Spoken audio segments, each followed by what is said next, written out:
Halo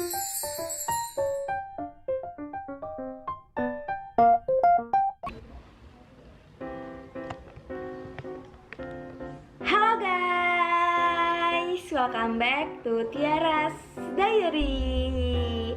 Jadi di video kali ini aku mau buat video tentang prediksi persyaratan masuk PKN STAN tahun 2020. Pasti kalian penasaran banget kan? Dan juga kenapa aku buat video ini prediksi, karena kan pendaftaran PKN STAN itu kan diundur, sehingga belum keluarlah si persyaratan resmi masuk PKN STAN. Jadi aku kayak buat prediksinya, dan kurang lebih persyaratannya itu mungkin akan mirip-mirip dengan persyaratan tahun 2019 kemarin. So without any further ado, please keep on watching. Oke guys, jadi kita langsung aja lanjut ke kriteria peserta di sini. Yang pertama itu, program reguler adalah program penerimaan mahasiswa baru dari seluruh wilayah di Indonesia yang ditujukan untuk mengisi formasi pegawai Kementerian Keuangan dan instansi pemerintah lainnya. Jadi, kalau yang pertama itu yang reguler itu boleh diikuti oleh seluruh masyarakat di Indonesia.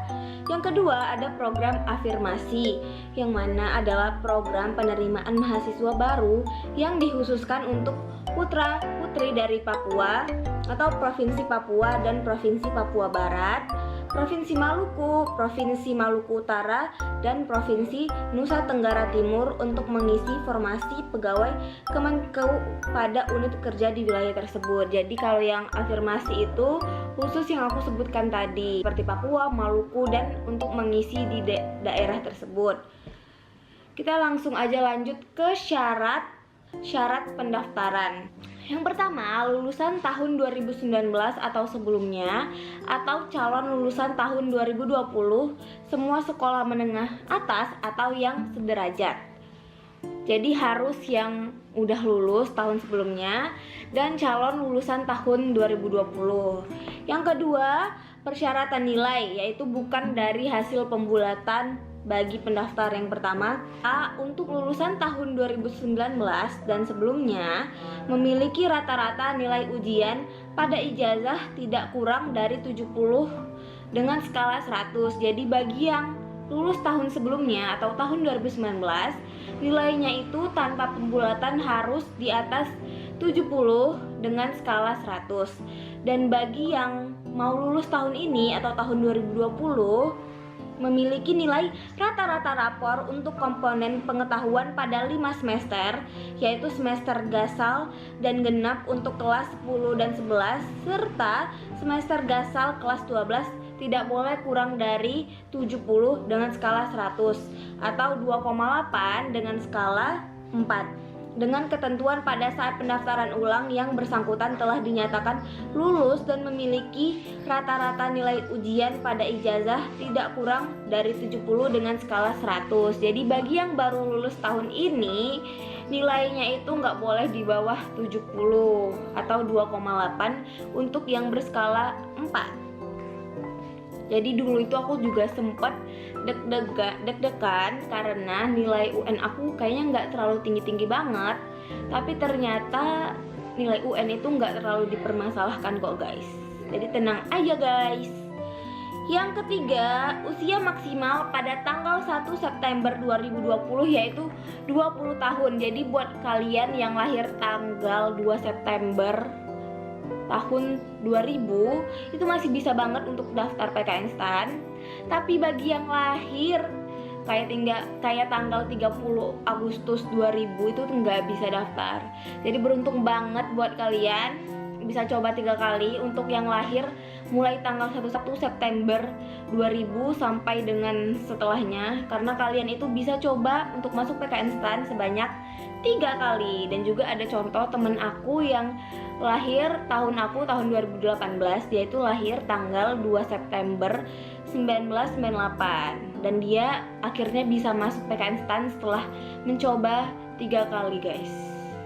Dan juga usia minimal pada tanggal 1 September 2020 adalah 17 tahun bagi yang memilih D1. Jadi kalau yang D1 itu minimal banget umurnya itu udah 17 tahun, dan bagi yang D3 itu minimal banget usianya adalah 15 tahun guys.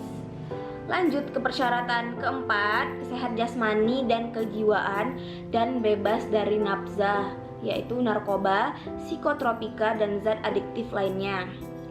Dan kriteria sehat jasmani adalah yang pertama, harus mampu melihat, mendengar, dan berbicara dengan baik. B. Mampu melakukan tugas seperti menganalisis, mengetik, menyampaikan buah pikiran, dan berdiskusi. Yang C. Mampu bergerak tanpa menggunakan alat bantu guys. Jadi itu tadi wajib banget kalian penuhi. Oke guys, aku barusan pindah tempat karena di sana tadi kayak nggak memungkinkan.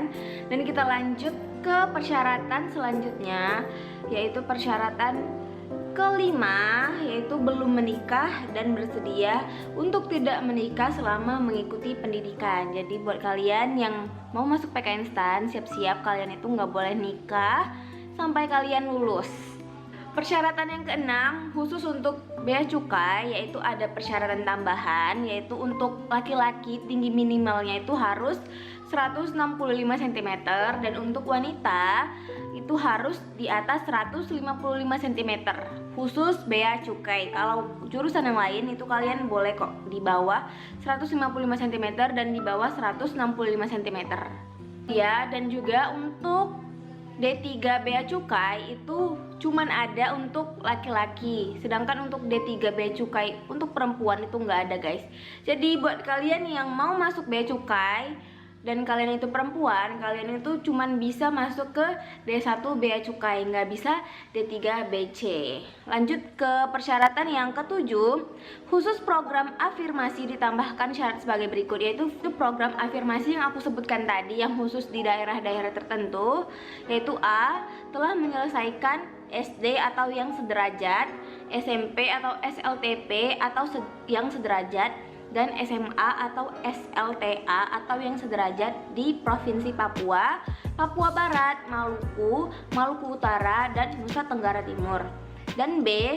Memiliki garis keturunan orang tua, ayah atau ibu kandung asli Provinsi Papua, Papua Barat, Maluku, Maluku Utara, dan Nusa Tenggara Timur. Jadi harus udah lulus SD atau SMP atau SMA, dan dia itu harus dari Papua dan kawan-kawannya tadi, dan juga harus punya garis keturunan dari daerah tersebut tadi.